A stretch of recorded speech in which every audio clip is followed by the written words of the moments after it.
আরে কি অপরাধ পাইয়া রে বন্ধু ছাইরা গেলাম রে, তোমার লাইগা পরাণ কান্দে মন বসে না ঘরে বন্ধু রে।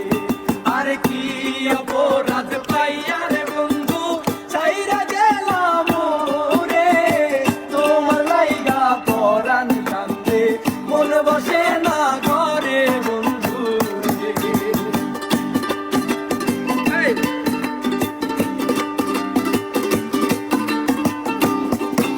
আরে কত কথা কইতাম রে দুইজন বৈশা পুকুর পারে, সেই সব কথা পড়লে